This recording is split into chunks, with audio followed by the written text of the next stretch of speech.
ঈদ মোবারক। আমন্ত্রণ জানাচ্ছি Walton smart AC নিবেদিত রাইজিং বিডির নিয়মিত আয়োজন ত্রিবেণীতে। ঈদ উপলক্ষে আজকে আমাদের একটি বিশেষ আয়োজন। আজকে অতিথি হিসেবেও থাকছেন একজন বিশেষ কেউ। আমি ব্যক্তিগতভাবে বাংলা কবিতায়, বিশেষ করে কবিতা আবৃত্তিতে দুজন মানুষকেই সবচেয়ে বেশি শ্রদ্ধা করি। তার একজন কাজী সব্যসাচী, ওপার বাংলার, আর একজন আমাদের বাংলাদেশের শিমুল মুস্তফা। আজকে আছেন বাংলা বাচিক শিল্পের জীবন্ত কিংবদন্তি শিমুল মুস্তফা। শিমুল ভাই, আপনাকে স্বাগতম। স্বাগতম। কেমন আছেন আপনি? আছি, কিন্তু প্রথমে যেরকম কথা বলা হলো তাতে আমি একটু নিজেকে খুব বিব্রত বোধ করছি যে আসলে এরকম কিছু না। আর আমি কিন্তু আগেই বলে নিয়েছি যে আমার দুজন ব্যক্তি আমার বিশেষ ভালোবাসার, একজন কাজী সব্যসাচী আর একজন আপনি। হ্যাঁ, না, উনি তো মানে মহিরুহু আমাদের জন্য। আমার কাছে মনে হয় যে আমি ওনার কবিতা, ওনার এলপিগুলো শুনে শুনেই আসলে আমার কবিতার প্রতি একটা আকর্ষণ তৈরি হয়, এবং পরবর্তী পর্যায়ে আমি সম্ভব মিত্র, প্রদীপ ঘোষ, ইনাদের কবিতাগুলো শুনেছি। কিন্তু শুরুটা কিন্তু সব্যসাচী, এটা অস্বীকার করার ক্ষমতা নেই। আসলে ওনার মধ্যে একটা জাদুকরী বিষয় ছিল, এবং উনি যখন পড়তেন তখন মনে হতো যে নজরুল বোধহয় নিচে দাঁড়িয়ে আছেন, এরকম একটা অদ্ভুত মনে হতো। আমরা ওনার কণ্ঠ থেকে যে শব্দগুলো নজরুলের বেরোতো কবিতাগুলোতে, একদম নজরুলকে আমরা ভুলে যেতাম, মনে হতো যে বোধহয় নজরুল নিজেই বলছেন এই কথাগুলো। এত মানে জীবন্ত ছিলেন। এবং এরকম মানুষ, এরকম শিল্পী, হ্যাঁ, 100 বছরে একবারই আসে। এবং তার আবৃত্তি শুনলে একেবারে আমার তো গায়ের পশম হ্যাঁ, দাঁড়িয়ে যায়। একদম। আমরা ছোটবেলায় শুনেছি, এখনো যখন শুনি তখনও বিস্ময় ছাড়া আর কিছু তৈরি হয় না যে কীভাবে সম্ভব আসলে। তো শিমুল ভাই, আমরা কথা আবৃত্তিতে যাবার আগে আরেকটি বিষয় না বললেই নয়, সেটি হচ্ছে এটি কিন্তু আগস্ট মাস, শোকের মাস। একই সঙ্গে ঈদ, আবার জাতির জনক বঙ্গবন্ধু শেখ মুজিবুর রহমানকে এ মাসেই সপরিবারে নৃশংসভাবে হত্যা করা হয়েছিল। যে কারণে আমরা ঈদের পাশাপাশি শোকের আবহটা এই অনুষ্ঠানে রাখতে চাইছি। আপনি কিন্তু আজকে কালো টি শার্ট পরেছেন, একেবারে আবহটা পারফেক্টলি না, হয়েছে আমরা বলে আমি দুজন মনে ভালো করি। হয়েছে। একজন ঈদ উদযাপন করছে, একজন শোক উদযাপন করছে। দুটোই আমাদের জীবনে প্রভাব ফেলেছে, এবং সাথে সাথে এটাও আছে যে এটা কিন্তু মুজিব বর্ষ। সেটাও আবার আনন্দের একটি বিষয় যে আমরা মুজিব বঙ্গবন্ধু 100 বছরকে আমরা পেয়েছি, এটাও আমাদের গর্বের ব্যাপার। তো আমি শুরুতে সব কিছু মিলে দেশ, বঙ্গবন্ধু এবং সৈয়দ শামসুল হকের সেই আমার পরিচয় কবিতাটি পড়ি, যেটা, আর আমি তো এখন একটু পাগলামি করছি, সেটা হচ্ছে যে একটু মাঝে মধ্যে একটু ফিউশন করি। এর জন্য বলছি যে ভুল ত্রুটি, আমি আসলে গানের শিল্পী না।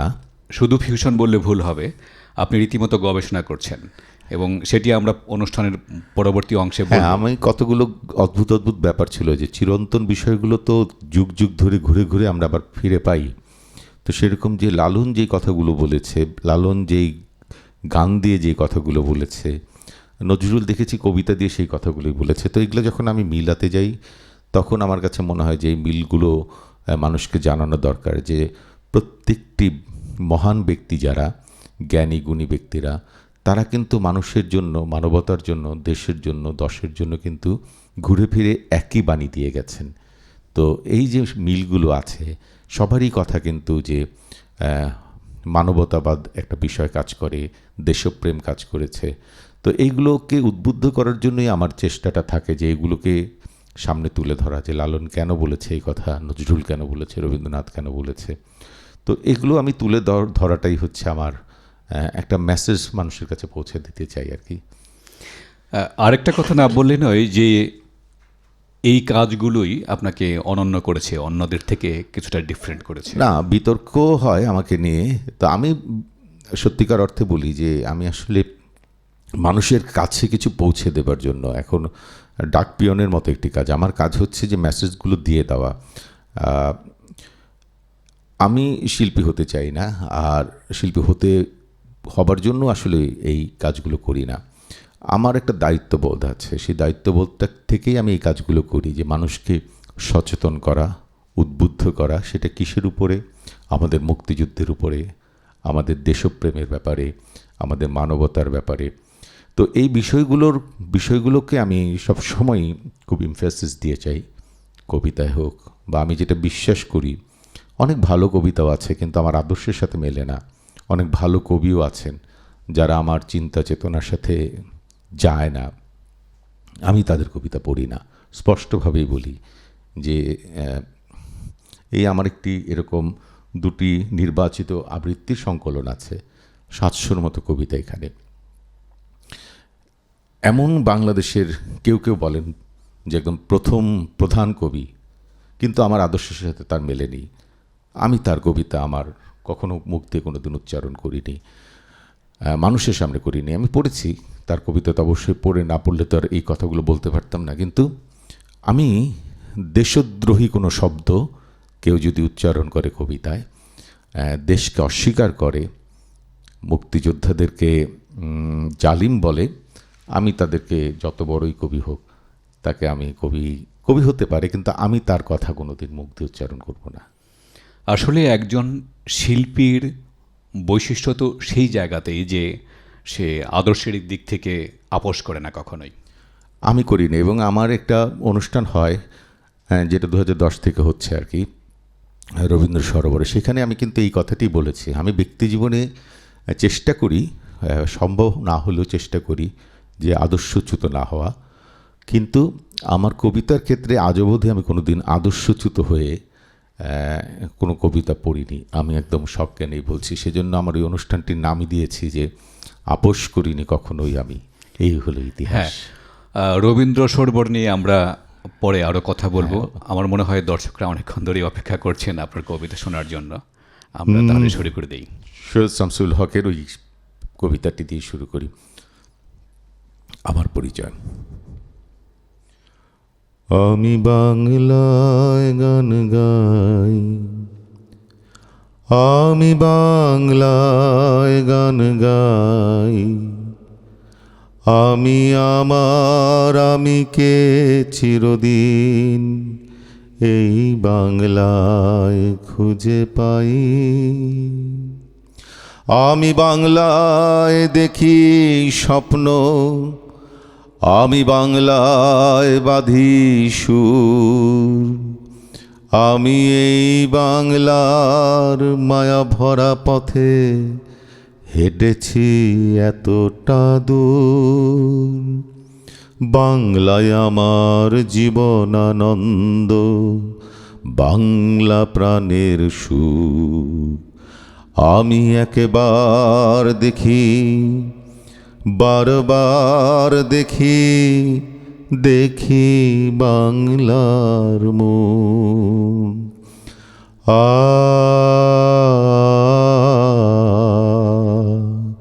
আ আ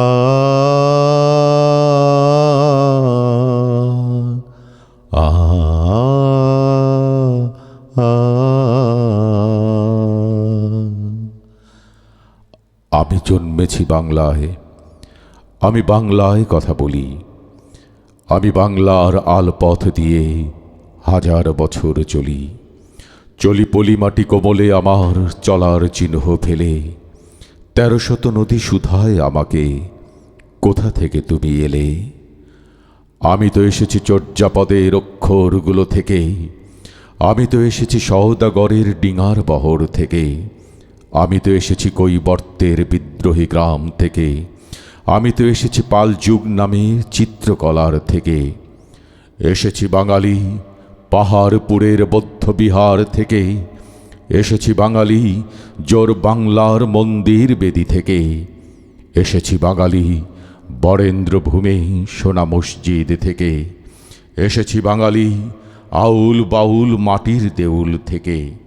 আমি তো এসেছি সার্বভৌম বারভূইয়ার থেকে, আমি তো এসেছি কমলার দিঘি মহুয়ার পালা থেকে, আমি তো এসেছি তিতুমির আর হাজি শরীয়ত থেকে, আমি তো এসেছি গীতাঞ্জলি ও অগ্নিবীণার থেকে, এসেছি বাঙালি ক্ষুদিরাম আর সূর্য সেনের থেকে, এসেছি বাঙালি জয়নুল আর অবন ঠাকুর থেকে, এসেছি বাঙালি রাষ্ট্রভাষার লাল রাজপথ থেকে, এসেছি বাঙালি বঙ্গবন্ধু শেখ মুজিবুর থেকে, আমি যে এসেছি জয় বাংলার বজ্রকণ্ঠ থেকে, আমি যে এসেছি ৭১-এর মুক্তিযুদ্ধ থেকে, এসেছি আমার পেছনে হাজার চরণচিহ্ন ফেলে, শুধাও আমাকে এত দূর তুমি কোন প্রেরণায় এলে, তবে তুমি বুঝি বাঙালি জাতির ইতিহাস শোনো নাই, সবার উপরে মানুষ সত্য তাহার উপরে নাই,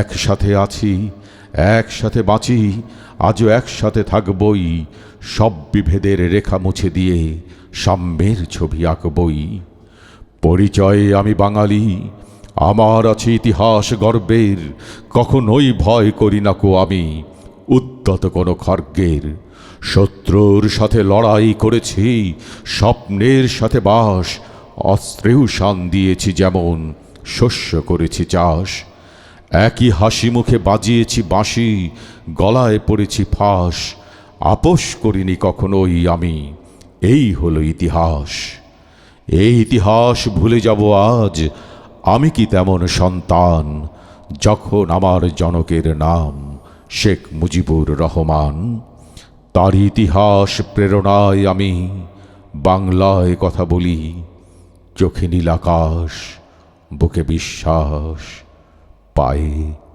উর্বর বলি। চমৎকার সময়ানুগ উচ্চারণ। হ্যাঁ, লেখাটাও অসাধারণ। মানে সৈয়দ শামসুল হকের কবিতা আমার কাছে যেটা মনে হয়েছে যে রবীন্দ্রনাথের পরবর্তী পর্যায়ে যদি কোনো লেখককে বাংলা সাহিত্যে সমপর্যায়ে ধরা যায়, আমি কিন্তু অকপটে সৈয়দ শামসুল হককে ধরব। কারণ তিনি যে ধরনের শক্তিশালী নাটক লিখেছেন, উপন্যাস লিখেছেন, কবিতা লিখেছেন, এবং প্রত্যেকটা মাধ্যমেই সব্যসাচী নাম তো তাকে দেওয়া হয়েছিল, যে সব্যসাচী কবি লেখক। তো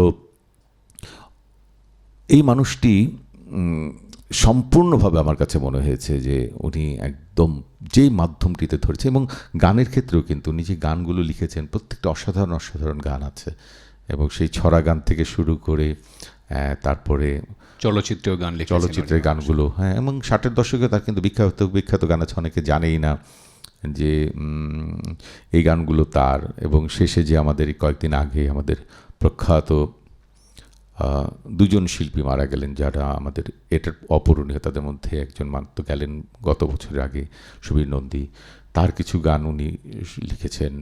তারপরে এন্দ্রকিশোর, তাকেও আমরা খুব স্মরণ করছি, খুব তার কিছু বিখ্যাত গান আছে যেগুলো এই সৈয়দ শামসুল হকের লেখা। আচ্ছা, এবার আমরা একটু শিমুল মোস্তফার দিকে যেতে চাই। আমরা বহু ইন্টারভিউ সাক্ষাৎকারে শুনেছি যে কিভাবে আপনি এই আবৃত্তিতে আসলেন, বাচিক শিল্পের সঙ্গে কিভাবে জড়িত হলেন।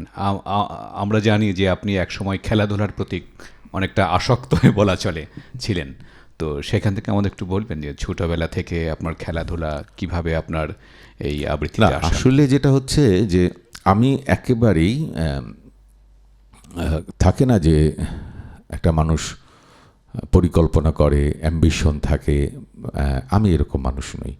আমি ভবিষ্যতে একেবারেই বিশ্বাসী নই।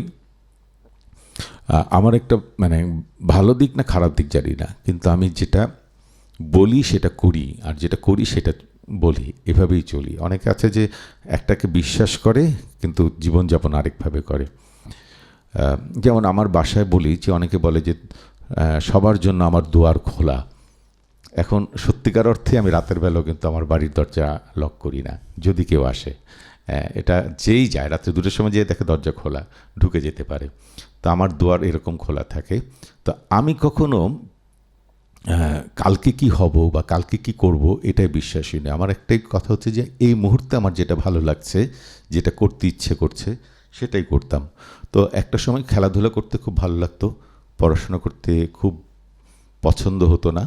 তো আমরা যখন স্কুলে পড়তাম তখন বাংলাদেশে একটি ভয়ঙ্কর ঘটনা ঘটে গিয়েছিল। প্লেন হাইজ্যাক করেছিল একজন ভদ্রলোক। আর ভদ্রলোক বলবো এই কারণে যে সে পরে ধরা দিয়েছিল এবং স্বেচ্ছায় ধরা দিয়েছিল, ভদ্রতা করে ধরা দিয়েছিল, তাকে বেশি কিছু করতে হয়নি, সে খুব বড় কিছু আর্মস টার্মস নিয়ে হাইজ্যাক করেনি। তো ওই সময় আমি স্কুলে পড়া অবস্থায় আমার শিক্ষক সবাইকে জীবনের লক্ষ্য নিয়ে একটি রচনা লিখতে দিয়েছিল। আমি প্লেন হাইজ্যাকার হব লিখেছিলাম এবং সবাইকে যখন খাতাটা ফেরত দিল এবং আমারটা সবার শেষে দিয়ে অনেক, মানে আমাদের সময় তো মারতো স্যার, অনেক মেরেছিল, শুধু মারার পর্যন্ত সীমাবদ্ধ ছিল না, বাসায় এসে সে শিক্ষক এসে আবার বাসায় বলেছে, বাসায় আবার মেরেছে। তো আমার প্লেন হাইজ্যাকার হওয়ার স্বপ্ন ছিল এক সময়। খেলাধুলা করতাম, খেলাধুলা করতে করতে এক সময় হাত ভেঙে গেল কয়েকবার। ডাক্তার বলল যে এই হাত আর ভাঙলে জোড়া লাগবে না। তো খেলাধুলা তো আর ছাড়তে পারি না, তখন ইনডোর গেমে চলে আসলাম। এই ক্যারম খেলতাম, তখন আমাদের তো খুব কমন বিষয়গুলো ছিল ইনডোর গেমে ক্যারম খেলা, দাবা খেলা। এবং বাংলাদেশের একটা সময় ছিল আমি নিয়াজ এরকম একদম গলাধরা বন্ধু ছিলাম সেই সময়, সাইদ আহমেদ, জিল্লুর রহমান চম্পক, আমাদের সব মহল্লার ছেলে মেয়ে ছিলাম আমরা। তো আমাদের অনেক শক্তিশালী। তারপরে আলমাসুর রহমান রাজা যে মানে ন্যাশনাল চ্যাম্পিয়ন হয়েছিল, এরা সব একসাথেই, রানী হামিদ। আমাদের একটা সংগঠনও ছিল সাঁকো নাম, সেই সাঁকোতে আমরা ন্যাশনাল লিগে ফার্স্ট ডিভিশনে দাবা খেলেছি 4 বছর। তো ক্যারম খেলেছি, ঢাকা জেলা ক্যারম চ্যাম্পিয়ন হয়েছিলাম। তো এই খেলাগুলো ছিল, কিন্তু প্যারালালি যেটা ছিল যে আমার বাবা মা দুজনই চারুকলা থেকে পাশ করেছেন। আমার মা হচ্ছেন দ্বিতীয় মহিলা চারুকলা থেকে, 1961 সালে পাশ করেছেন, যেটাকে এখন, তখন 8 কলেজ ছিল, এখন চারুকলা। আমার বাবা দুজনই, তো যার ফলে পারিবারিকভাবে একটা মানে গান বাজনা শিল্প বিষয়গুলো ছিল। এবং আমার নানার সাথে জয়নুল আবদিনের গলাধরা বন্ধুত্ব ছিল, সেই কারণেই আমার মাকে বাসা থেকে নিয়ে যে চারুকলায় ভর্তি করিয়েছিলেন। তো এই যে একটা গণ্ডি ছিল পারিবারিকভাবে, তো ওই খেলাধুলা যতই করি দেখতাম বাসায় আমার বোন গান করছে, ভাই সেতার বাজাচ্ছে। ও আমার ভাই তখন পলাশ, মুস্তফা খালিদ পলাশ, এখন তো সবাই চেনে তাকে, একজন বিখ্যাত স্থপতি। তো সে তখন খুরশিদ খানের কাছে তলব নিচ্ছে, আমার বোন নজরুলগীতি শিখছে। তো ছায়ানটে যেত, আমিও সাথে সাথে যেতাম মাঝে মধ্যে। ওই ফাঁকে আমার বোন বললো যে তুমি তাহলে একটু রবীন্দ্রসঙ্গীত তো গাইতেই পারো, তুমি ভর্তি হয়ে যাও, তাহলে তোমার একটু আমার সাথে আসা যাওয়াটা হবে। ওখানে যেই আমার মোচরটা ঘুরলো, কয়েক বছর রবীন্দ্রসঙ্গীত শিখছি। আর আমাদের ওয়াহিদ ভাইয়ের একটা বৈশিষ্ট্য ছিল যে গান গাওয়ার আগে লিরিকগুলোকে আবৃত্তি করতে হতো, তারপরে গান করতে হতো।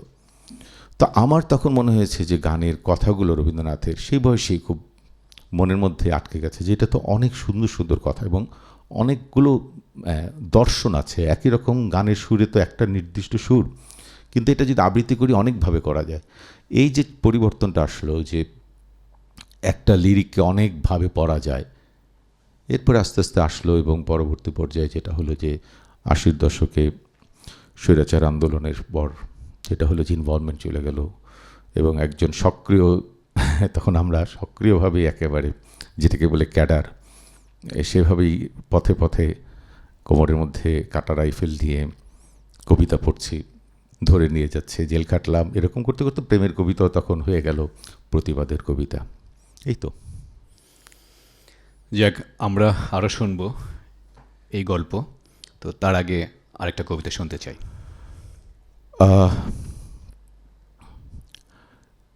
এই কবিতাটি অনেক দিন পড়ি না, হঠাৎ করে মনে হলো যে আজকে একটু পড়ি।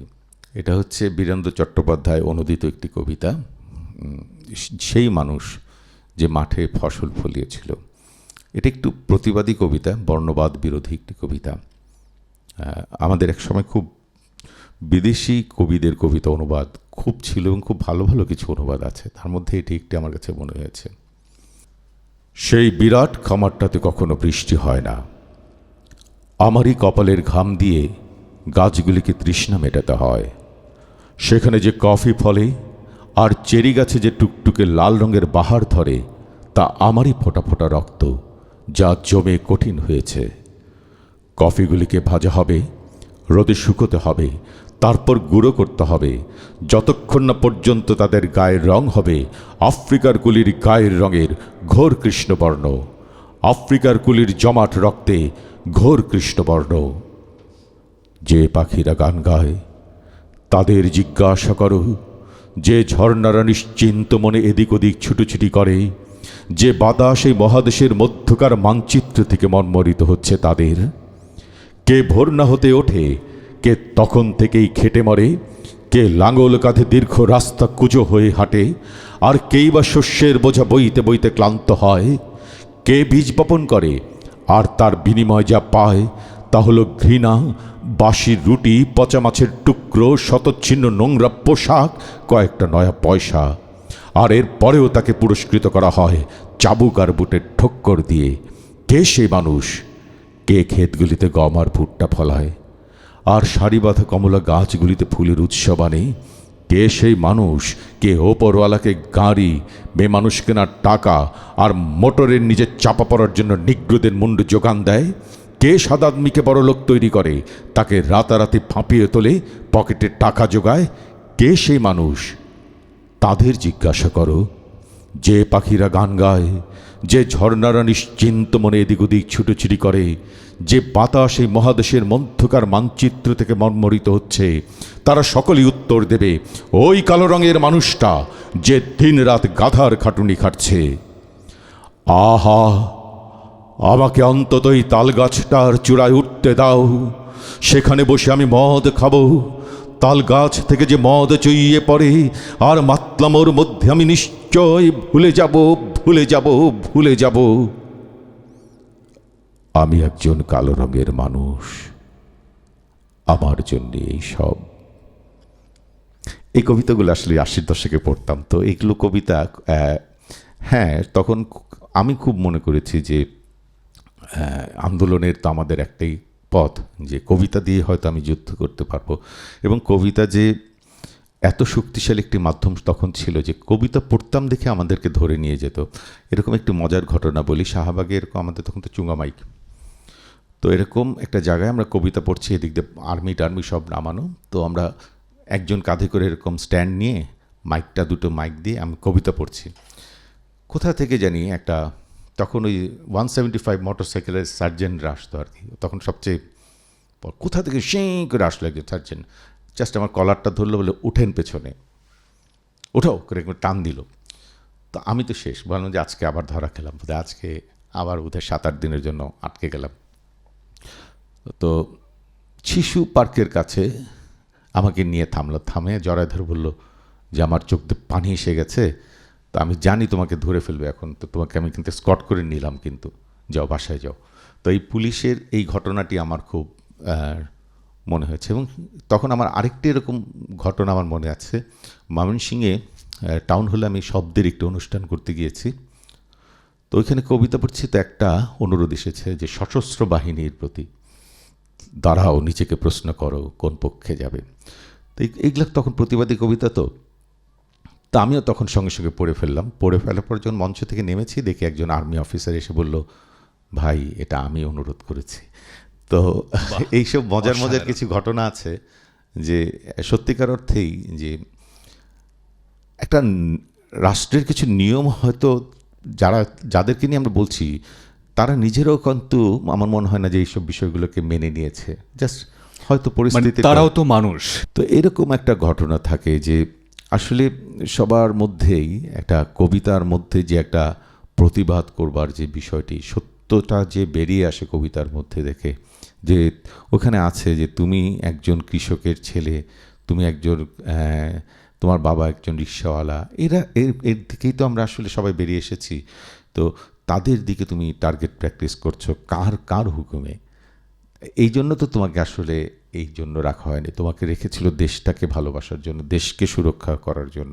তো এই কবিতাটি তখন তারাও বুঝতো যে আসলে তো তাই, আমি আসছি দেশকে রক্ষা করার জন্য, এই মাতৃভূমিকে রক্ষা করার জন্য, রাজনৈতিক শিকার হওয়ার জন্য নয়। তো এটা তাদের কাছে মনে হয়েছিল সেই সময়টাতে।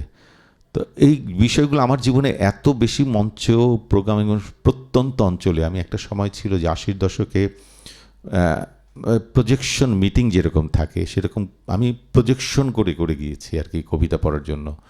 মানে এত মানে রিমোট এলাকায় যে কবিতা পড়তাম, মানুষকে উদ্বুদ্ধ করতাম, মানে একটা মানে থাকে না যে আন্ডারগ্রাউন্ড রাজনীতি দলগুলোর মতো, কোথায় যে থাকতাম, স্টেশনে যে থেকে থেকে কবিতার ছেলে মেয়েদেরকে একসাথে করতাম। বাংলাদেশের এখনও কোনো জায়গা নেই যেখানে যে আমি কবিতার বীজ বপন করে আসিনি। তো এই বিষয়গুলো আমার তখন ছিল, কিন্তু পরবর্তী পর্যায়ে যেটা হলো যে একটু আগে আমরা যে আলাপটি করছিলাম শুরুর সময় আসার আগে, যে এটার ধাক্কাটা কিন্তু আমরা খেয়েছি হচ্ছে যখন বইমেলাতে আমাদের এই ইচ্ছা শক্তিটাকে ধাম করে বন্ধ করে দেওয়া হলো। এ প্রসঙ্গে আমি একটু বলতে চাই যে আমি যখন ঢাকা কলেজে পড়েছি, আমি যখন ঢাকা বিশ্ববিদ্যালয়ে পড়েছি, সেই সময় বইমেলার সঙ্গে এই অডিও ক্যাসেট সেগুলো ছিল। দুপাশে যখন কবিতা শুনতাম, মানে গা থমথম করতো। তার মধ্যে এক ধরনের দেশাত্মবোধে আমরা উদ্বুদ্ধ হতাম সেই সব কবিতা শুনে। বিশেষ করে ভাষা, দেশ, প্রেম, এই তিনটি বিষয়ের প্রতি অনুরাগ সৃষ্টির জন্যে আমার মনে হয় ওর কোনো বিকল্প এখন পর্যন্ত সৃষ্টি হয়নি। আমরা বলি কথাটা সত্যি, কিন্তু স্বীকার করতে চায় না অনেকেই, যে এই 95-96 সাল পর্যন্ত যে বইমেলাতে এই প্রক্রিয়াটি ছিল, হ্যাঁ একটা নয়েজ হতো ঠিকই, তো উৎসবের মধ্যে নয়েজ হবে, মেলার মধ্যে হই হুল্লার, ভয়েস যেখানে হবে সেখানে নয়েজ থাকবেই। হ্যাঁ ভয়েস যেখানে থাকবে সেখানে তো নয়েজ থাকবেই। আমি কোনো কথা বলবো, কিন্তু এই মানুষগুলো যারা সত্যিকার অর্থেই এই যে কবিতাগুলো শুনতে শুনতে বইমেলায় ঢুকেছেন, আমি এখন শুনি যে কেউ যারা এখন একটু প্রবীণ হয়ে গেছেন, মানে যারা ওই সময়টাতে তরুণ ছিলেন, তারা বলেন যে আজকে আমার জীবনে ওই শব্দগুলো শুনে শুনে জীবনের যে পরিবর্তনটি এসেছে, রক্তের মধ্যে যে একটা পরিবর্তন এসেছে, চিন্তার মধ্যে যে একটি পরিবর্তন এসেছে, সত্যিকার অর্থে সেই সময়ে সেই আওয়াজগুলো যদি না শুনতাম তাহলে হতো না। এর সংখ্যা কিন্তু অনেক। আমি বলি যারা আমিও তাদের 90-এর সন্তান, 90-এর সন্তান, মানে 90-এ যারা তরুণ ছিলেন, তারা জানেন যে কত শক্তিশালী ছিল। শিল্পীরা আন্দোলন করেছে এবং বাংলাদেশের রাজনৈতিক দল এবং সাংস্কৃতিক কর্মীরা একসাথে কোনো অস্ত্র হাতিয়ার ছাড়া একটি সরকার, স্বৈর সরকারকে পতন ঘটিয়েছে।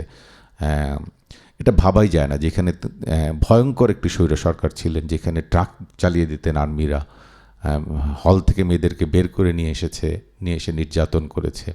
আমরা এইসব অনেক ইতিহাস জানি না। দীপালি সাহাকে হল থেকে বের করে নিয়ে এসে তার সম্ভ্রমহানি করেছে, যেটা 71 সালে পাখানেদার বাহিনীরও করেনি। এগুলো তো আমাদের ইতিহাসে নেই। তাজুলকে মেরে ফেলা হয়েছে, শেষে খালি আমরা নূর হোসেনকে আমরা পেয়েছি, কিন্তু এরকম তো অনেক মারা গেছে যেগুলো আমাদের স্বৈরাচারের সময় আমরা ভুলে যাই অনেক কিছু। কিন্তু আমরা তো চোখের সামনে আমাদের অনেক বন্ধুদের হারিয়েছি, কনককে হারিয়েছি, অনেককে হারিয়েছি যে তাদের পাশে, আমার পাশ দিয়ে গুলি করেছে, আমার পাশের জন মারা গেছে।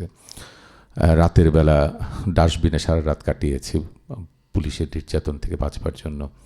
তো এইসব ইতিহাসগুলো, পলিটিক্যাল একটা বিষয় তো ছিলই। আমি যদি বলছি যে প্রেমের কথা যদি বলি, ভাষার প্রতি অনুরাগের কথা যদি বলি, বাংলা ভাষাকে ছড়িয়ে দেওয়ার জন্য, সাহিত্যের প্রতি তার প্রেম, মানুষের প্রেম জাগিয়ে তোলার জন্য এটা একটা বিশাল ভূমিকা রেখেছিল বলে আমি একদম, আমি সেটাই বলছি যে আমরা কিন্তু আসলে কি, আমরা আসলে তো কোনো কিছু পাবার জন্য করিনি, আমরা একটা পরিবেশ তৈরি করবার জন্য চেয়েছি, যে আমাদের এই নৃশংসতা থেকে আমরা মুক্তি চাই, জাতিকে মুক্তি করতে চাই। আমরা গণতন্ত্র পেয়েছি, কিন্তু গণতন্ত্র পাওয়ার পরে দেখা গেল যে ওই একটি কথা আছে যে ক্লান্ত যাত্রার শেষ পরিচ্ছেদে এসে ছেঁড়া খোরা খুবলে দেওয়া মানচিত্রে যেই হঠাৎ দেখতে পেল আলো ঝলমল ইন্দ্রপুরীর ইশারা, ছুটল দিশেহারা হয়ে।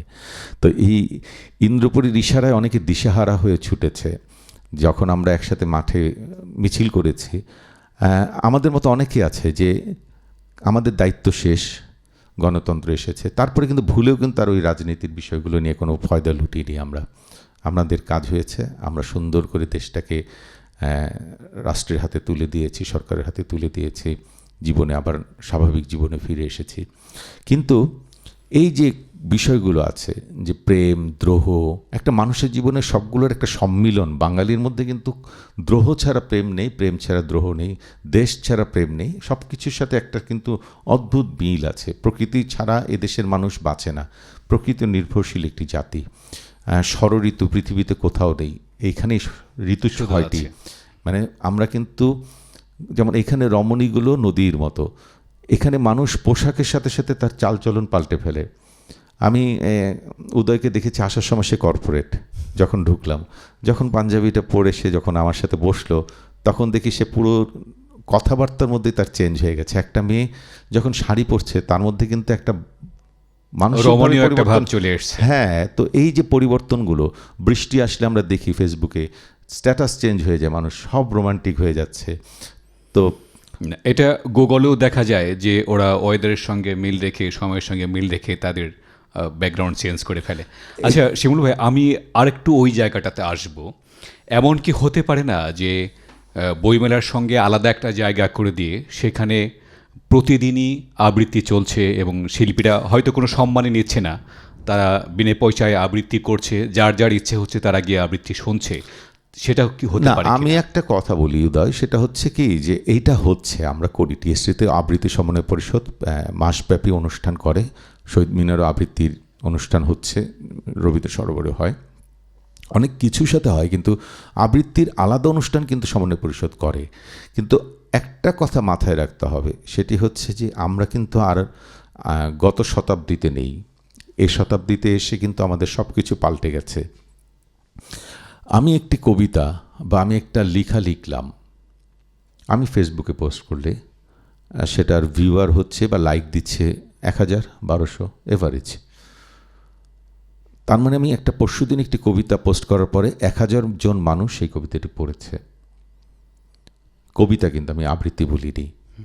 তো একটি বই, কবির একটি বই 500 থেকে 1000 কপি ছাপা হয়, ভালো কবি হলে 1000 কপি ছাপা হয়, 5 বছরে 1000 বই বিক্রি হয় না। তার মানে পাঠকের সংখ্যা অনেক কমে গেছে এখন, এবং বই যেগুলো আছে সেগুলো থেকে 1000 বই থেকে আমি 1000-এর বেশি বা 2000-এর বেশি পাঠক পাবো না। কিন্তু আমি যদি এই গ্লোবালাইজ জায়গাতে আসি, মানে আমার কথা হচ্ছে যে আমি মঞ্চে প্রোগ্রাম করছি ঠিকই, কিন্তু এইগুলার প্রসারগুলো কিন্তু আমাকে এই নেট হোক, প্রচার মাধ্যমগুলো হোক, কারণ একটি বইমেলার সামনে একটি মঞ্চে খুব বেশি হলে 200 জন মানুষ শুনছে, কিন্তু ঢাকা শহরই তো 2 কোটি লোকের মানুষ, আমি এই 2 কোটি লোককে কিন্তু শোনাতে পারছি না। তো সেই জন্য আমাদের প্রথম ব্যবস্থা রয়েছে, যেখানেই অনুষ্ঠান হোক আমাকে জানি সবাই শুনতে পারে বা দেখতে পারে, এই সুযোগটা যেহেতু এখন আমাদের আছে ইন্টারনেটের কারণে, তো সেই সুযোগটা যদি হয় তাহলে খুব ভালো হয়। যেমন এটাও ঠিক যে পৃথিবীর যে কোনো প্রান্ত থেকেই তো সে আপনাকে দেখতে পাচ্ছে, শুনতে পাচ্ছে। হ্যাঁ, কিন্তু মঞ্চের digital জায়গাটা media কিন্তু কে খুব যদি আমরা ছোট, ব্যবহার মাত্র করি। পাবলিক লাইব্রেরি, সেটাও এখন ভেঙে ফেলে আবার নতুন করে রেনোভেট করা হবে। আরেকটা হচ্ছে শিল্পকলা, আর আমাদের মঞ্চ কই। তো একটা মঞ্চের জায়গাগুলো খুব ছোট, এবং শুনলে খুব অবাক হব যে মাত্র 300 সিটের একটি, 350 সিটের একটি অডিটোরিয়াম আছে বাংলা একাডেমিতে। বাংলা একাডেমির একটি মঞ্চ আছে, সেটির ভাড়া হচ্ছে 80,000 টাকা। তো খুবই বেশি, খুবই তো বেশি কি মনে হচ্ছে, 80,000 টাকায় তখন কারা নিচ্ছে? কর্পোরেটরা তাদের জিএমগুলো করছে, এখানে এইসব করছে, তাদের জন্য 80,000 টাকা কোনো ব্যাপার না। কিন্তু যেখানে ছেলেমেয়েরা নিজেদেরই খরচ চালাতে পারে না, তারাই তো এইসব কালচারগুলো করছে, তো সেটা 80,000 টাকা হবে কেন? বাংলা একাডেমির তো উচিত যে এ ধরনের অনুষ্ঠান যেগুলো আছে সেগুলোতে এটার ব্যাপারে, যেটা পাবলিক লাইব্রেরি করে। অপ্রাসঙ্গিক হলেও আমি একটা কথা বলতে চাই যে এখন কিন্তু খেলাধুলার চর্চাও একই রকম হয়ে গেছে। আপনার প্রত্যেক জেলাতেই জেলা স্টেডিয়াম আছে, কিন্তু সেই স্টেডিয়ামের গেটগুলো এত শক্ত করে বানানো হয়েছে যে সেই গেট ভেদ করে শিশু কিশোর আর ভেতরে ঢুকতেও পারছে না, তারা খেলাধুলাও করতে পারছে না। আমি এই কথা তো এই যে এতটা ভাড়া রাখার কিন্তু মানে বিশেষ করে শিল্প সাহিত্যের চর্চা যারা করে তাদের জন্য একরকমের এটা বিশাল কঠিন একটা বিষয়। না, এটা একটা বড় ব্যাপার। সেটা হচ্ছে যে এটা আমি একটু অন্যভাবে, একটু পলিটিক্যাল হবে না ঠিক, ওয়াহিদ ভাইয়ের কথাই বলি। যখন ছায়ানট তো উদ্বাস্তু ছিল, বিভিন্ন জায়গায় জায়গায় অনুষ্ঠানে ক্লাস করাতো, তখন নিজেদের জমি পেল, তখন ছায়ানট উঠে পড়ে সবাই লেগে গেল যে নিজস্ব ভূমি তৈরি হবে, বিল্ডিং তৈরি হবে। তখন ওয়াহিদ ভাই একটি কথা বলেছিল যে ছায়ানটের জন্য বিল্ডিং বানাচ্ছ, দেখো আবার বিল্ডিং ছায়ানট না খেয়ে ফেলে। তো সত্যিকার অর্থে সেটা দাঁড়ায় যে একটা মাঠকে দখল করে যে ছেলেটা খেলতে পারতো, যখন এটাকে ওই একই রকম বাউন্ডারি দিয়ে সাজিয়ে গুছিয়ে নেওয়া হয়, তখন আর ওই শিশু কিশোরটি খেলতে পারে না। সেটাই হচ্ছে এখন। এটাই হচ্ছে যে মাঠগুলো দখল হয়ে যাচ্ছে, কিন্তু কাদের জন্য হচ্ছে, কিসের জন্য হচ্ছে? তুমি ভালো খেললে এখানে খেলতে পারবে, আমার ভালো খেলার জন্য তো আগে চর্চা করতে হবে। তো সেই চর্চা করার জায়গাগুলো যদি না থাকে, তুমি ভালো খেলে আসো, তোমাকে স্টেডিয়ামে ঢুকতে দেওয়া হবে। তুমি একজন সাকিব আল হাসান হও, তাহলে তুমি স্টেডিয়ামে ঢুকতে হবে, কিন্তু সাকিব আল হাসান হতে হলে তো আমাকে মাঠের একটা জায়গায় খেলতে হবে। তো সেটা আমাদের পরিকল্পনায় কি আছে জানি না। তো আমাদের দুঃখজনক যে আমরা কোনো জায়গাটাই ধরে রাখতে পারি না। ফুটবল কি জনপ্রিয় একটা খেলা বাংলাদেশে, 80,000, মানে এটা বিশ্বাস করা যাবে না। আগে তো গ্যালারি ছিল মাটিতে বসা, এরকম চেয়ার ছিল না। আমরা যখন খেলা দেখতাম, মোহামেডান আবাহনী খেলার দিন, এমনও দিন আছে যে আমরা গ্যালারিতে জায়গা নেই, 1,20,000 দর্শক লিগের খেলাতে হয়েছিল, 90,000 বসেছিল গ্যালারিতে, এবং গ্যালারিতে জায়গা না হওয়ার কারণে মাঠের মধ্যে ছেড়ে দেওয়া হয়েছিল, যে মাঠের চারদিকে বসে মোহামেডান আবাহনীর খেলা দেখেছে। হকিতে ওরকম ভিড় হতো। তো এত জনপ্রিয়, আমি মনে করি না যে বাংলাদেশের খেলাধুলার মান ইউরোপীয় মানে যাবে ফুটবল, এই ধরনের খেলা। কিন্তু জনপ্রিয় তো, আমার তো দরকার নেই বিশ্বকাপে খেলা। আমার কথা হচ্ছে যে আমাদের দেশের জনপ্রিয় খেলাগুলো কেন জনপ্রিয় হচ্ছে, এটার ভাবা উচিত। আমরা যতটুকু খেলি তার জন্য তো জনপ্রিয়।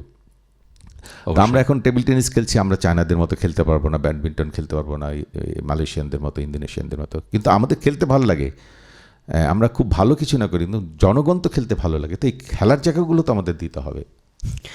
যাক, আমরা আবার কবিতায় চলে আসি।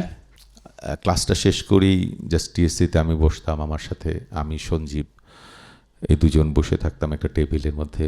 সঞ্জীব মানে কি? সঞ্জীব চৌধুরী। সঞ্জীব, আমরা দুজন একদম মানে আমাদের জীবনের মানে ওই নিখিলেশের মতো, আমার আর সঞ্জীবের জীবন, আর সঞ্জীবের জীবন আমার জীবন। মানে ওর অধিকাংশ লিখাই আমার ডায়েরিতে, ওর গান টান ওগুলো লিখতো আমার খালি। আর ও একটু বেখেয়ালি ছিল দেখে যেটা হতো যে আমি আবার এতটা বেখেয়ালি ছিলাম না, তো লিখতো। ওকে আমি আবার ওই আগে তখন আমাদের পয়সা কম ছিল দেখে একটা রেড লিফ কলম কিনে দিয়েছিলাম। ওটা কিন্তু অনেক দামি, সেই সময় 10 টাকা না 20 টাকা ছিল তো রেড লিফ কলম। কিন্তু উনি তো তখন কাজ করতেন, সাংবাদিকতা করতেন। আরও আগে কথা বলছি। আচ্ছা, তো ওইটা পরের কথা। তো ওকে আমি নিউজ প্রিন্টের 1 দিস্তা কাগজ কিনে দিতাম, দেখতাম যে ও কী জানি লিখতো, ছিঁড়ে ফেলে দিত। তো ওগুলো আমি আবার জোগাড় করতাম। এই করতে করতে এই স্বৈরাচার আন্দোলনের সময় ওই তখন হঠাৎ করে দেখলাম যে আমাদের সব হলুদ বাতি শুরু হয়ে গেল রাস্তার মধ্যে, যেটা সোডিয়াম লাইট বলে। তো ওইখানে বসে বসে রাতের বেলা আমরা 7-8টার দিকে বসে গল্প করতাম। ও দেখতাম নিউজ প্রিন্টে কী জানি লিখছে। একদিন দেখি যে অসাধারণ কিছু বার্জিয়াস স্টাইলের লেখা আছে তার। তা আমি তখন নিজে খরচ টরচ দিয়ে রাসপ্রিন্ট বলে একটি বইও বের করলাম ওর।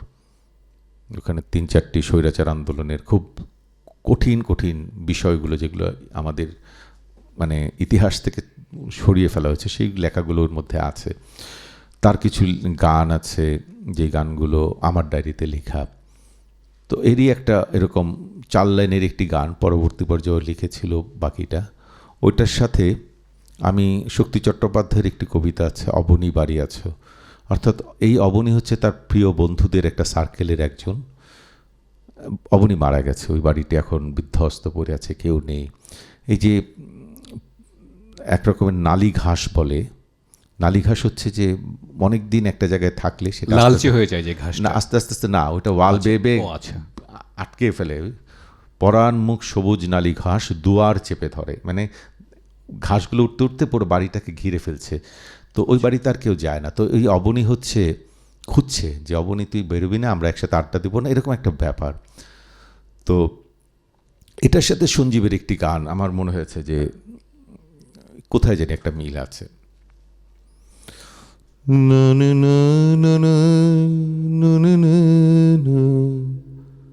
কি যে একাদির ঘোরা আমি হেঁটে গেছি বিরান পথে, আমি তোমাকে বলে দেব সেই ভুলে ভরা গল্প, করানের গেছে ভুল দরজায়, ছুঁয়ে কান্নার রং, ছুঁয়ে জ্যোৎস্নার ছায়া, ছুঁয়ে কান্নার রং, ছুঁয়ে জ্যোৎস্নার ছায়া। দুয়ারেটে ঘুমিয়ে আছে পাড়া, কেবল শুনি রাতের কড়া নাড়া। অবনী, অবনী, অবনী বাড়ি আছো? অবনী, অবনী, অবনী বাড়ি আছো? আমি কাউকে বলিনি সে নাম, কেউ জানে না, না জানে আড়াল। আমি কাউকে বলিনি সে নাম, কেউ জানে না, না জানে আড়াল। জানে কান্নার রং, জানে জ্যোৎস্নার ছায়া। জানে কান্নার রং, জানে জ্যোৎস্নার ছায়া। বৃষ্টি পড়ে এখানে 12 মাস, এখানে মেঘ গাভীর মতো চড়ে। পরাণ মুখ সবুজ নালি ঘাস দুয়ার চেপে ধরে। অবনী, অবনী, অবনী বাড়ি আছো? অবনী,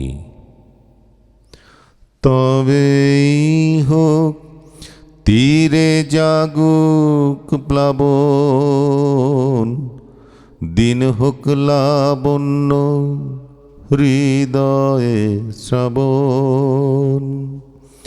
তবেই হোক তীরে জাগুক প্লাবন, দিন হোক লাবণ্য হৃদয়ে শ্রাবণ।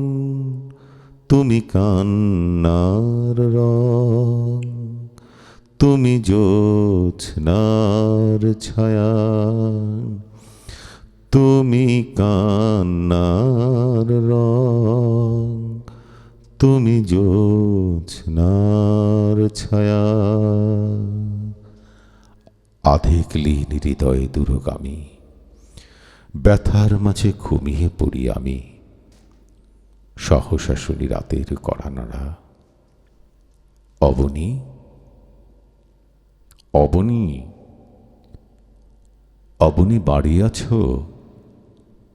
অবনী, অবনী বাড়ি আছো? আমি তোমাকে বলে দেব, কি যে একাদির ঘোরাত আমি হেঁটে গেছি বিরান পথে। আমি তোমাকে বলে দেব, সেই ভুলে ভরা গল্প কোরআনের গেছি ভুল দরজায়। ছুঁয়ে কান্নার রং।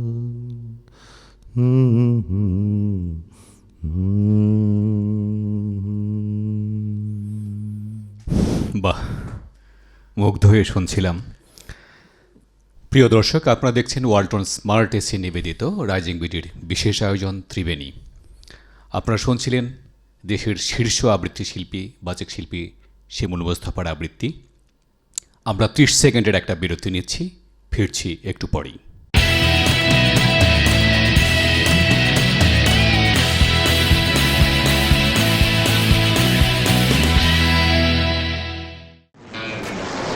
ডিজিটাল ক্যাম্পেইন সিজন 7 এই গরমে ওয়ালটন এসি দিচ্ছে একটি কিনলে আরেকটি ফ্রি অফার।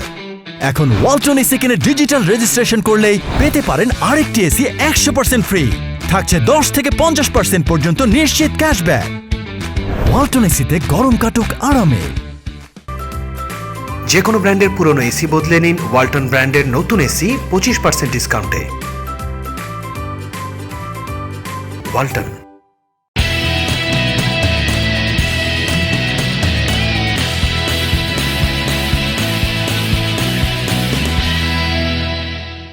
দর্শক, আপনারা দেখছেন ওয়ালটন স্মার্ট এসি নিবেদিত রাইজিং বিডির বিশেষ আয়োজন ত্রিবেণী। ত্রিবেণীতে আমাদের আজকের অতিথি শিমুল মুস্তাফা। শিমুল ভাই, আপনি রবীন্দ্র সরোবরে নিয়মিত একটা অনুষ্ঠান করছেন, আবৃত্তির অনুষ্ঠান। এই ভাবনাটা কিভাবে আসলো এবং সেটার এখন কি পর্যায়ে আছে? ওই যে বললাম না যে আমাদের আসলে ভাবনার জায়গাটা হচ্ছে যে নিজেকে যদি আমি একটু সময় দিই এবং আমি খুব মনে হয়েছিল যে কবিতা, বাংলা কবিতা এবং বাঙালির মধ্যে কবিতা শোনার যে জায়গাটা সেটা অসাধারণ। জন্মসূত্রে বাঙালিরা কবি, কেউ প্রকাশ করতে পারে, কেউ পারে না। তবে আমার কাছে একটা কথা যে প্রত্যেকটা মানুষই কবি, কিন্তু কবিতা লিখলেই যে কবি আমি বিশ্বাস করি না। অনেকে আছে এক লাইন কবিতাও লিখেনি, কিন্তু সে কিন্তু কবি। অর্থাৎ কবি শব্দটি হচ্ছে একটা মনন, একটা বঙ্গবন্ধুকেও কিন্তু অনেকেই কবি বলেন। হ্যাঁ, তো উনি তো কবিতা লিখেনি। আর নির্বাণানন্দ গুণ কিন্তু তাকে কবি বলেই আখ্যায়িত করেছেন, তার বিশাল একটা কবিতাও তো আছে। ওনার ভাষণটা কি? অর্থাৎ আমি বলছি যে কবিতা লাইন লিখলে কবি এমন না। কবি হচ্ছে একটা বোধের দর্শন আর কি, যে উপলব্ধি করবার দর্শন, দেখবার দর্শন। আমরা যেমন আকাশকে নীল দেখি, একজন কবি একটা আকাশের অনেকগুলো রং দেখে। তো এই পার্থক্যটাই হচ্ছে কবি। কেউ লিখে, কেউ লিখে না। তো আমার কাছে মনে হচ্ছে যে বাঙালি সত্যিকার অর্থে বহিঃপ্রকাশের ক্ষমতা হয়তো অনেকের কম, কিন্তু ভেতরে ভেতরে সবার মধ্যে এই কবিত্বটা আছে। কিন্তু আমার কথা হচ্ছে যে তাদেরকে পৌঁছে দিতে হবে। আমি দেখেছি যখন এই যে 80-র দশকে বললাম যে রাস্তাঘাটে যখন কবিতা পড়তাম, রিকশাওয়ালারা থেমে যেত। এবং এটার সুবিধাটা হয়েছে পরবর্তী পর্যায়ে ওটা তো একটা কমন এলাকা ছিল শাহবাগ বিশ্ববিদ্যালয়ের জোনটাতে, তখন তো এত লোকজনও কম, এত ছিল না। তো এই কবিতা পড়তে পড়তে আমার এমন অভিজ্ঞতা হয়েছে যে অনেক রিকশাওয়ালা আছে আমার কাছ থেকে ভাড়া নিত না। এই টিএসসি থেকে শাহবাগ বা শাহবাগ থেকে টিএসসি যাচ্ছি, উঠেন মামা, লাগবে না আপনার জন্য, বুঝে যে এটা স্টুডেন্ট। আর এরা এই যে কবিতা পড়ার জায়গা থেকে আমি বুঝেছি যে এই মানুষটার মনেও কিন্তু আমি একটা জায়গা করে নিয়েছি। তার মানে কবিতা শোনার জন্য একাডেমিক শিক্ষার কোনো প্রয়োজন নেই। মানে আপনি তাকেও একজন কবি বলছেন? হ্যাঁ, কবি বলছি এবং শ্রোতা বলছি, যে তারা কিন্তু বুঝছে। আমরা দেখি যে স্বোপার্জিত স্বাধীনতার ওইখানে যখন অনুষ্ঠান হয়, অনেক রিকশাওয়ালারা কিন্তু ওই যে রিকশার সিটের উপরে দাঁড়িয়ে কিন্তু অনুষ্ঠান, সিটের উপর দাঁড়িয়ে বা সিটের উপর বসে তারাও শুনছে। ওরা কোথাও যেতে চায় না তখন, মানে খ্যাপ নেয় না। তো এটার একটা বড় ব্যাপার হচ্ছে যে আমার মনে হয়েছে যে বাঙালির প্রত্যেকটি মানুষের কানে যদি একবার কবিতার মর্ম পৌঁছানো যায়, তাহলে আমার বিশ্বাস যে সবাই শুনবে। আমি টিএসসি বলছি, আমি অনেক সময় বলা হয়ে থাকে যে ইংরেজি হচ্ছে গদ্যের ভাষা, হিন্দি হচ্ছে গানের ভাষা, আর বাংলাকে কবিতার ভাষা হিসেবে অনেকে বলে থাকেন। হ্যাঁ, কিন্তু বাংলা ভাষাটা যেটা হচ্ছে যে বাংলা ভাষাটা নিয়ে আমাদের সবচেয়ে দুঃখজনক যে বিষয়টা, আমি কিছু হলে একটু রাজনীতি চলে আসে, যে পৃথিবীর একমাত্র জাতি আমরা যারা দেশে থেকে দেশের বদনাম করি। পৃথিবীর কোনো দেশ বোধহয় এরকম নেই যে আমার দেশ, আমার সাথে উদয়ের একটা কিছু ঝগড়া হতে পারে, মানুষের আদর্শে পরিবর্তন হতে পারে বা পার্থক্য থাকতে পারে, দেশ নিয়ে কেন পার্থক্য থাকবে? এই দেশকে অনেকেই পছন্দ করে না। এবং আমার দুদিন আগে আমি একটা লাইভে বলেছি যে তারা খুব মাইন্ড করেছে যে প্রবাসীরা, বাংলাদেশে যারা প্রবাসে থাকেন, আমি একটা প্রবাসীকে দেখিনি যে বাংলাদেশ সম্পর্কে তারা খুব একটা ভালো কথা বলছে। তোমার দেশের কি অবস্থা, দেশে তো ট্রাফিক, দেশে তো নেত্রী দেশ চালাতে পারে না। একটা জীবনে কোনো দিন দেখি না যে কোনো প্রবাসী বাংলাদেশ নিয়ে মানে ভালো কথা বলছে যে হ্যাঁ এরকম আমার বাংলাদেশই ভালো লাগে, জীবিকার কারণে এখানে চলে আসছে। সেটা না, মুখে মুখে অনেক কথা বলে।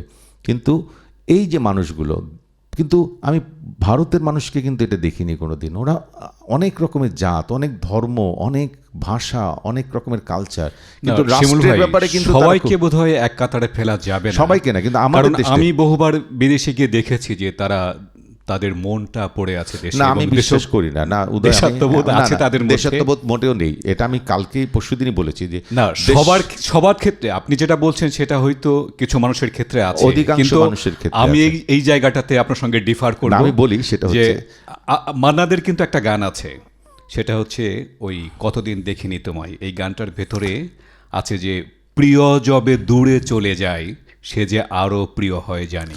উদয় গেল না কেন? উদয়কে কি এই জায়গায় কেউ মানে আসন করে নিয়ে এসে বসিয়েছে তার এই অবস্থানে? তাকে স্ট্রাগল করে এই জায়গায় থাকতে হয়েছে, ফাইট দিয়ে এই জায়গায় আসতে হয়েছে। আমি যে কথাটা বুঝাই সেটা হচ্ছে, আমাকে বলেছিল যে এখনকার আমার ছেলেমেয়েগুলো প্রবাসে, তারা বাংলা শিখতে চায় না, তাদেরকে একটু দিলে তারা দুদিন পরে আর বাংলা। আমি বললাম, একটা ছেলে বাচ্চারা যেখানে যেই পরিবেশে বড় হচ্ছে, যেই পরিবেশে বেড়ে উঠছে, সেই পরিবেশেই তো সে বড় হবে। আপনি আরেকটা অন্য ভাষা, তার কাছে তো বাংলা অন্য ভাষা, তাকে আপনি কেন জোর করে বাংলা শেখাবেন? সেই পরিবেশটার জন্য তো গার্জিয়ানরাও দায়ী, অভিভাবকটাই দায়ী। গার্জিয়ানের কথাই তো বলছি যে আমি আমার দেশ ছেড়ে চলে যাচ্ছি, আমার মূল উৎপাটিত করে আমি সুন্দর জীবন, নিরাপদ জীবন মনে করে আমি আরেকটা দেশে যে তোষামত করছি। এ দেশে 15 কোটি মানুষ থাকছে না, তারা কষ্ট করছে না। এদেশে একটা মানুষ রিক্সা চালাচ্ছে, ওইখানে যে একটা মানুষ ট্যাক্সি ক্যাব চালাতে তাদের লজ্জা নাই, এখানে এসে বলে যে আমরা অনেক কিছু করি। তো এই জায়গাগুলো মাথায় রাখতে হবে যে কয়জন মানুষ পড়াশোনা করে আবার দেশে ফিরেননি। 2-1 ফিরেছেন, যাদের চাকরি চলে গেছে তারা ব্যাক করেছেন। কিন্তু আমি মনে করি না যে তুমি তোমার দেশের মায়া, বাবা মা, ভাই বোন, আত্মীয় স্বজন, রাষ্ট্র ছেড়ে তুমি চলে যাচ্ছ, তোমার আবার দেশপ্রেম কি? আমি মনে করি না আছে তাদের। একদম স্পষ্ট হয়ে বললাম। ঠিক আছে, আমরা তাহলে আবার কবিতায় ফিরে যাই। নস্টালজিয়া গান করি। এটা আমার 80-90 দশকের একটি খুব প্রিয় গান। এটা আমার অ্যালবামে করেছিল জুয়েল, আবিদুর রেজা জুয়েল।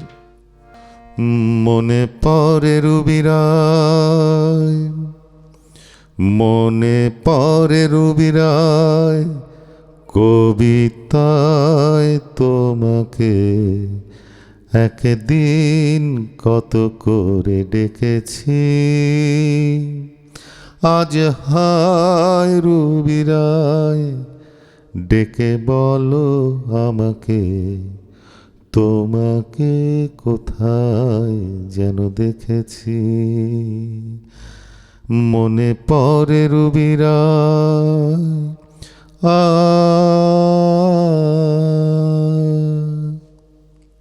মনে পড়ে রুবিরায়, মনে পড়ে রুবিরায়, কবিতায় তোমাকে একদিন কত করে ডেকেছি।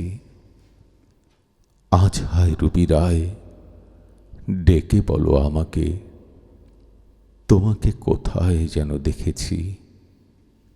মনে পড়ে রুবিরায়। রোদ জ্বলা দুপুরে, সুর তুলে নুপুরে, বাস থেকে তুমি যাবে নামতে, ও একটি কিশোর ছেলে একা কেন দাঁড়িয়ে, সে কথা কি কোনো দিন ভাবতে। মনে পড়ে রুবিরায়, মনে পড়ে রুবিরায়।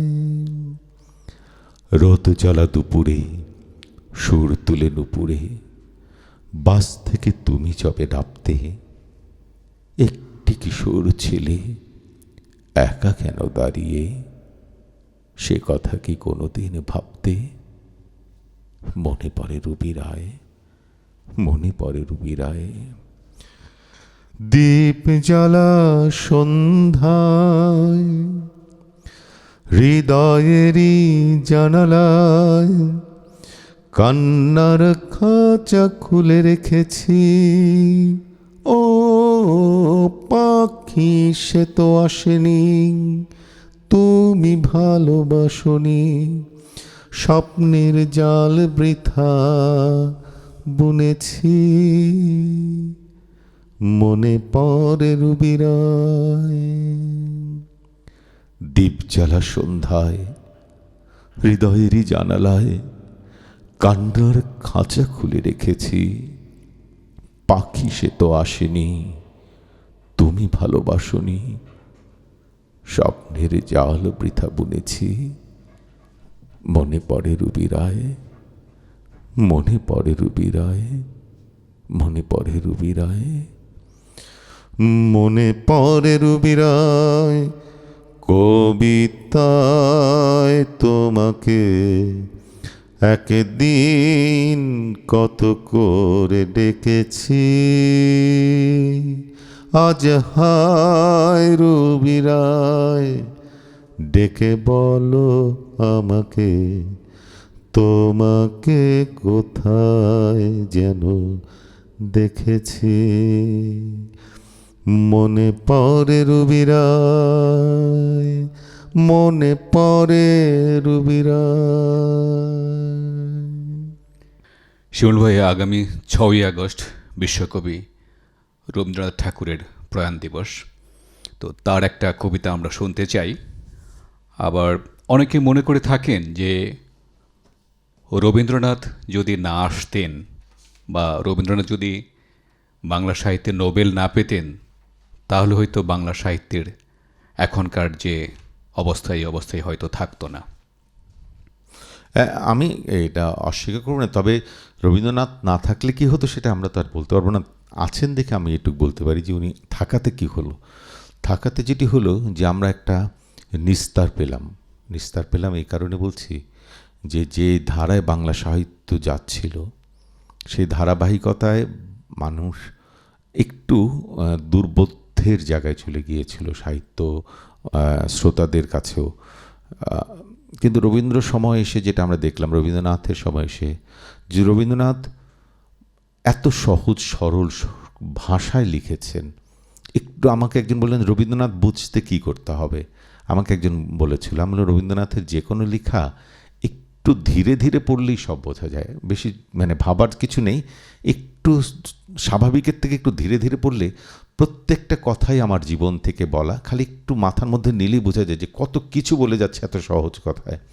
তো রবীন্দ্রনাথ এত সহজ সাবলীলভাবে আমাদের জীবনের বোধগুলো যেগুলো চাপা ছিল এত বছর ধরে, রবীন্দ্রনাথ প্রত্যেকটি মানুষের ভেতরের মননের কথাগুলো তিনি অন বিহাফ অফ হয়ে প্রত্যেকটি মানুষের বলে গেছেন। যখনই একটি গান শুনি মনে হয় এটা তো আমার কথা বলছেন। তো এই নিস্তারটুকুনি আমার ভেতরে যে আটকে ছিল, আকুতিগুলো, অব্যক্ত কথাগুলো, রবীন্দ্রনাথ সব বলে গেছেন দেখে আমরা অনেকটা নিস্তার পেয়েছি। তার উপর দিয়ে চালিয়ে যাই, মন ভালো না থাকলে প্রকৃতিতে বা দুর্যোগে যে কোনো সময়। আজকেও আমরা যখন একটা কঠিন সময় পার করছি, তখনও কিন্তু ওরে বিহঙ্গ মৌর এখনই অন্ধ, বন্ধ করো না পাখা, অথবা আছে নিবিড় ঘন আধারে জ্বলিছে ধ্রুব তারা, মন রে মন পাথারে হোসনে দিশেহারা, রাখিও বলো জীবনে। তো এই যে কথাগুলো যে অন্ধকারের উৎস হতে উৎসারিত আলো, হ্যাঁ, এই যে কথাগুলো যে রবীন্দ্রনাথ কখন নেই, কোথায় নেই, কোন জায়গায় নেই, আমাদের চিন্তা চেতনা মননের প্রত্যেকটি জায়গার মধ্যে রবীন্দ্রনাথ আছে, এবং রবীন্দ্রনাথ আছে দেখেই আমরা এত নিশ্চিন্তে আছি। রবীন্দ্রনাথের একটা কবিতা শুনি, তারপরে আরেকটা প্রশ্ন করেই আমরা শেষ করব আজকে। একটা রোমান্টিক কবিতা যেটা সবাই পড়ে, আমিও পড়ি। হঠাৎ দেখা। রেলগাড়ির কামরায় হঠাৎ দেখা, ভাবিনি সম্ভব হবে কোনো দিন। আগে ওকে দেখেছি ডালিম ফুলের মতো রাঙা, আজ পড়েছে কালো রেশমের কাপড়, আঁচল তুলেছে মাথায়, দোলন চাপার মতো চিকন গৌর মুখখানি ঘিরে। মনে হলো কালোর রঙে একটা গভীর দূরত্ব ঘনিয়ে নিয়েছে নিজের চারদিকে, যে দূরত্ব সর্ষে ক্ষেতের শেষ সীমানায় শালবনের নীলাঞ্জনে।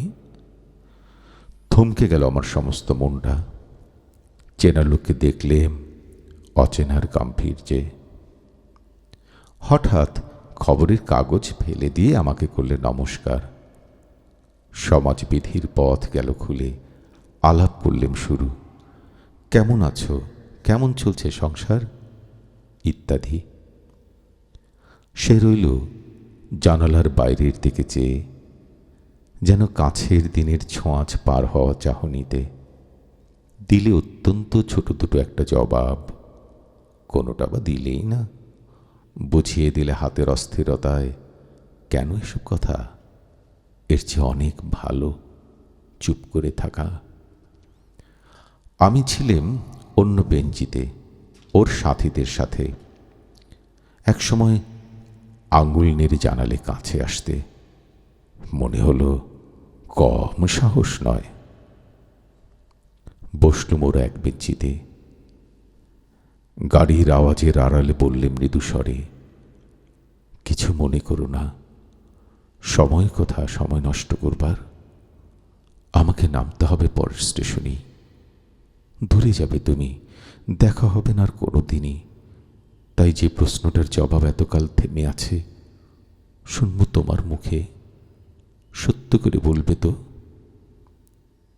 আমি বললেম, বলবো।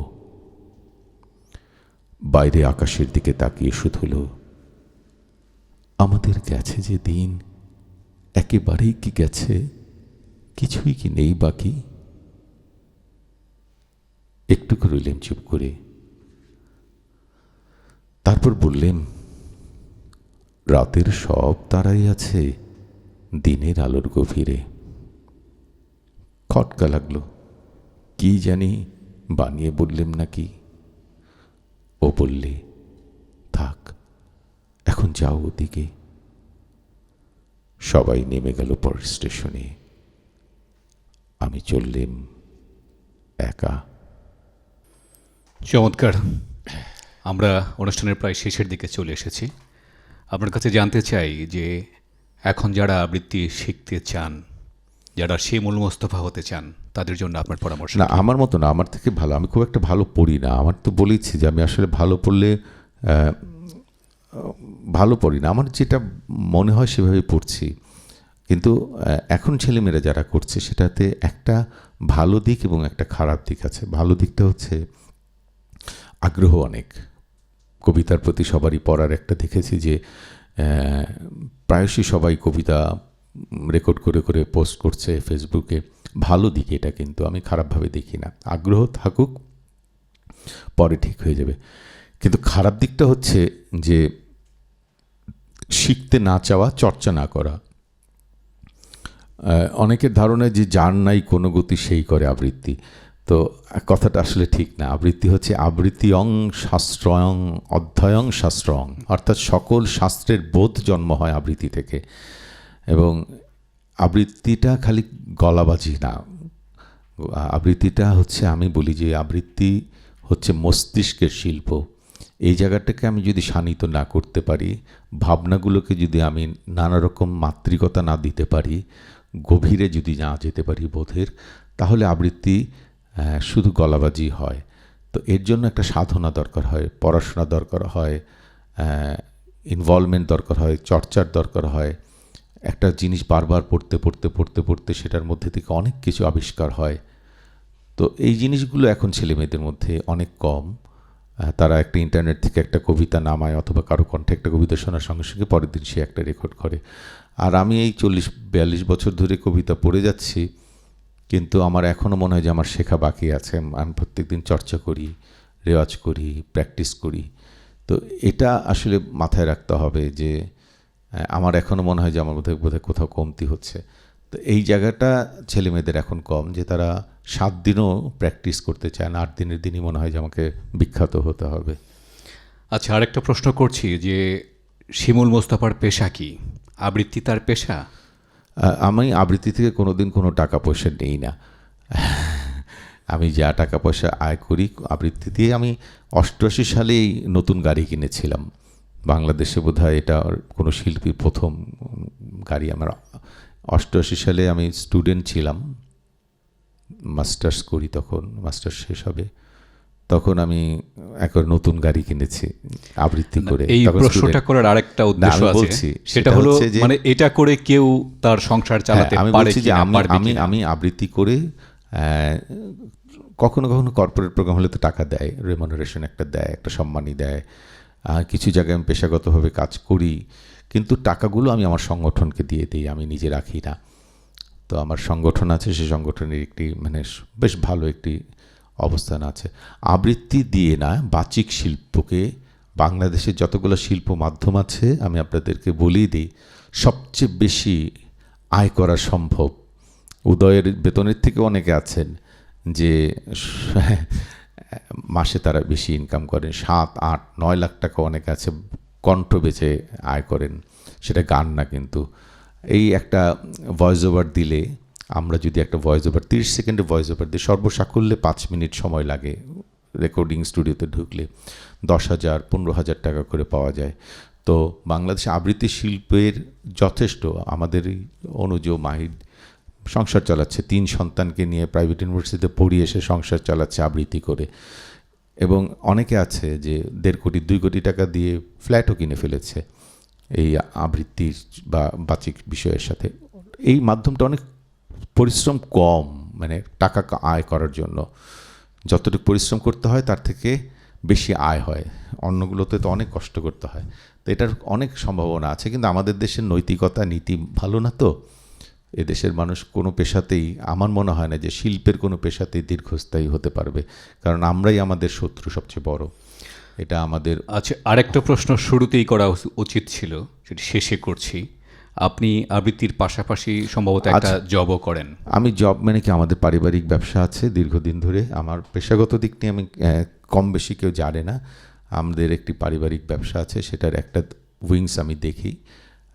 ডেল ভিস্তা ফাউন্ডেশনের আমি ডিরেক্টর। আর হলো যে বিস্তার আর্কিটেক্ট আমাদের পারিবারিক ব্যবসা একটি।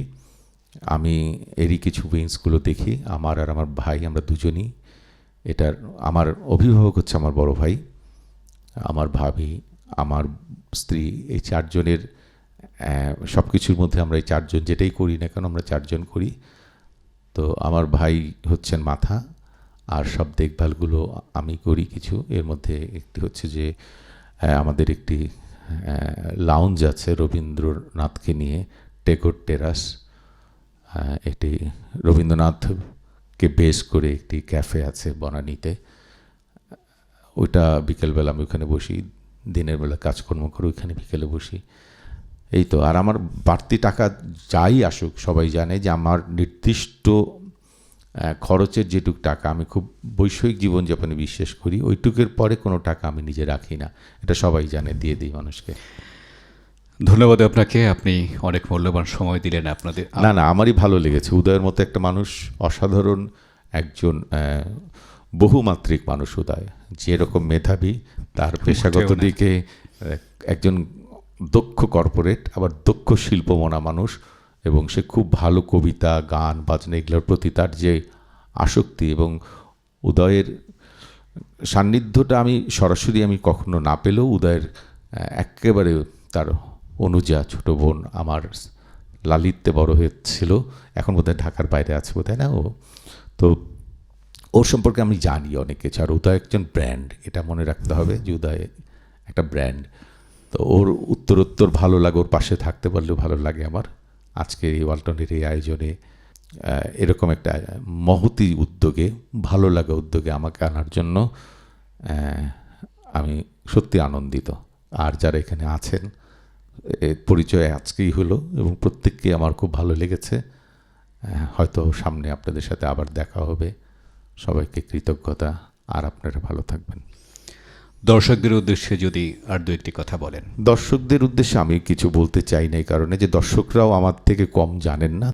আমি খালি বলি যে ভালোবাসুন মানুষকে, দেশকে ভালোবাসুন। মাথা থেকে ক্ষোভ, ঘৃণা, তারপর রাগ, আক্রোশ, এগুলো একটু কমাতে হবে আমাদের। তাহলে মানুষের, যে কোনো অন্য মানুষের ভালোতে আমরা প্রশংসা করলে দেখবেন আপনার কোনো একটু ভালো তো আরেকজন প্রশংসা করছে। এই বিষয়টি আমাদের খুব থাকা উচিত, মানবিক হওয়া উচিত। জাতপাতের বিষয়গুলা, বড়লোক গরিব, এগুলোকে একটু দূরে রেখে মানুষকে মানুষের মতো দেখা উচিত। এটাই আসলে আমার কাছে মনে হয়। শিমুল ভাই, আপনার প্রতি অশেষ কৃতজ্ঞতা। অনেক মূল্যবান সময় আপনি আমাদেরকে দিলেন। আপনার মাধ্যমে আমাদের অনুষ্ঠানে একটা পূর্ণতাও পেল। গান, কথা এবং কবিতা দিয়ে মূলত সাজানো আমাদের এই অনুষ্ঠান, কিন্তু এতদিন শুধু গান এবং আড্ডাই হতো। আজকে কবিতা দিয়ে আমাদের অনুষ্ঠান পূর্ণতা পেল। প্রিয় দর্শক, আপনারা দেখছিলেন ওয়ালটন স্মার্ট এসি নিবেদিত রাইজিং বিডির বিশেষ আয়োজন ত্রিবেণী। ত্রিবেণীতে আমাদের আজকের অতিথি ছিলেন আবৃত্তিশিল্পী শিমুল মুস্তাফা। শেষ করার আগে জানিয়ে দিচ্ছি, যারা এই অনুষ্ঠানে গাইতে চান, আবৃত্তি করতে চান, তারা আমাদের সঙ্গে যোগাযোগ করতে পারেন। রাইজিং বিডিতে এ বিষয়ক একটি সংবাদ প্রকাশিত হয়, সেখানে আমাদের মোবাইল ফোন নম্বর এবং ইমেল আইডি দেওয়া থাকে। আপনারা মোবাইল ফোনে বা ইমেইলে আমাদের সঙ্গে যোগাযোগ করতে পারেন। এছাড়া আমাদের স্ক্রিনে দেখানো ফেসবুক পেজে আমাদের সঙ্গে যোগাযোগ করতে পারেন। তো আজকের মতো বিদায় নিচ্ছি, আবার দেখা হবে নতুন কোনো পর্বে নতুন কোনো অতিথিকে নিয়ে। সেই পর্যন্ত সবাই ভালো থাকবেন, সুস্থ থাকবেন, নিরাপদে থাকবেন।